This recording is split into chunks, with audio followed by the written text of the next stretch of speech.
ये कहानी है एक छोटे से गांव की, जहां खेती ही मुख्य धंधा था। उसी गांव में रामू नाम का एक गरीब किसान अपने परिवार के साथ रहता था। उसकी एक बेटी भी थी। वह दिन रात मेहनत करता था, लेकिन उसकी मेहनत के बीच एक लालची सेठ का साया भी छाया था। एक दिन रामू थका हुआ खेत से घर आता है तो उसकी पत्नी सविता उससे कहती है, अजी इस साल की फसल कैसी है? तब रामू अपनी पत्नी सविता से कहता है, सविता, अगले साल की तरह ही इस साल भी बारिश कम हुई है। इस बार फसल थोड़ी कम होगी, लेकिन कोशिश करेंगे कि गुजारा हो जाए। तब सविता रामू से कहती है, लेकिन रामू सेठ पन्नालाल का कर्ज कैसे चुकाएंगे? उस लालची सेठ का तो हर बार ब्याज बढ़ता ही जाता है। तब रामू अपनी पत्नी सविता से कहता है, हाँ सविता, तुम सही कह रही हो। कर्ज का बोझ तो भारी होता जा रहा है, लेकिन सेठ पन्नालाल का लालच भी तो कम नहीं होता है। उधर सेठ पन्नालाल रामू की जमीन का कागज लेकर बैठा था और कहता है, रामू जैसे किसान तो बस मेरे पैसे बढ़ाने के साधन है।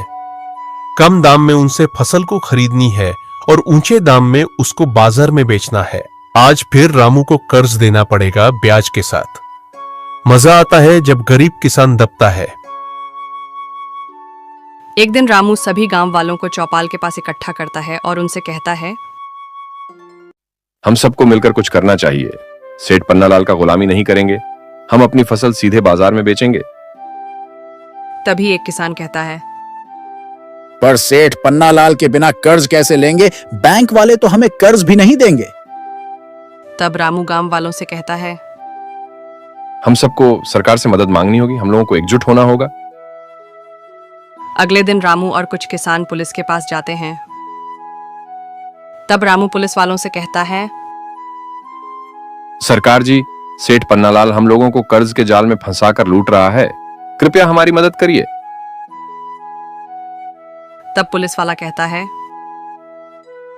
मैं आपकी बात समझता हूं। मैं बैंक वालों से बात कर लूंगा और अब आप लोग सीधे बैंक से कर्ज भी ले सकेंगे। और अगले दिन से सभी गांव वाले अपनी फसल को मंडी में लेकर जाने लगते हैं।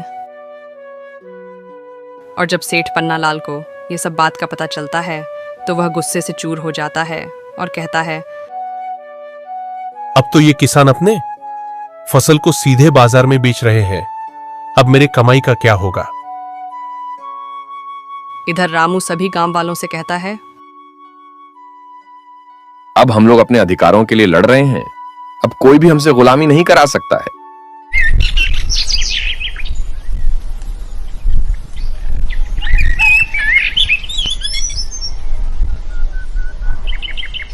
बहुत समय पहले की बात है। किसी गांव के किनारे एक छोटी सी बस्ती में रमेश और सुरेश नाम के दो मित्र रहते थे। दोनों साथ साथ खेलते थे और हर सुख दुख में एक दूसरे का साथ निभाते।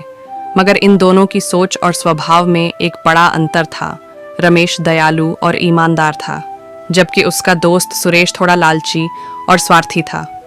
वह हमेशा यही सोचता रहता था कि कैसे अधिक से अधिक धन कमा लिया जाए, भले ही उसके लिए उसे अपने दोस्त को ही नुकसान क्यों न पहुंचाना पड़े। एक दिन गांव में यह खबर फैली कि पास के जंगल में एक साधु आए हैं, जो बहुत ज्ञानी और सिद्ध पुरुष हैं। कहा जाता है कि वे जिसे आशीर्वाद दे दें, उसका जीवन धन से भर जाता है। यह बात सुनकर रमेश और सुरेश दोनों साधु के पास जाने के लिए निकल पड़े। साधु ने दोनों की बातें सुनी और कहा, मैं तुम्हें एक वरदान दे सकता हूं, पर शर्त यह है कि जो भी वरदान मांगेगा उसके मित्र को उसका दुगुना मिलेगा। साधु बाबा की बात सुनकर सुरेश को यह चिंता होने लगी। वह सोचने लगा कि यदि रमेश ने कुछ मांगा और उसे दोगुना मिल गया तो वह मुझसे अधिक धनी बन जाएगा। यह सोचकर उसने रमेश से पहले कुछ भी मांगने से मना कर दिया और खुद ही वरदान मांगने का निश्चय किया। सुरेश ने सोचा कि वह कोई ऐसी चीज मांगे जिससे रमेश को कम लाभ हो और उसे अधिक लाभ हो। वह तुरंत बोला, मुझे एक सोने की मोहर दे दीजिए। साधु मुस्कुराए और वरदान दे दिया। जैसे ही सुरेश के हाथ में एक सोने की मोहर आई, रमेश के हाथ में दो आ गईं। यह देखकर सुरेश को जलन हुई। उसने फिर सोचा कि वह अधिक से अधिक मांगेगा ताकि रमेश से आगे निकल सके। अब की बार सुरेश ने मांगा कि मुझे 10 सोने की मोहरें चाहिए।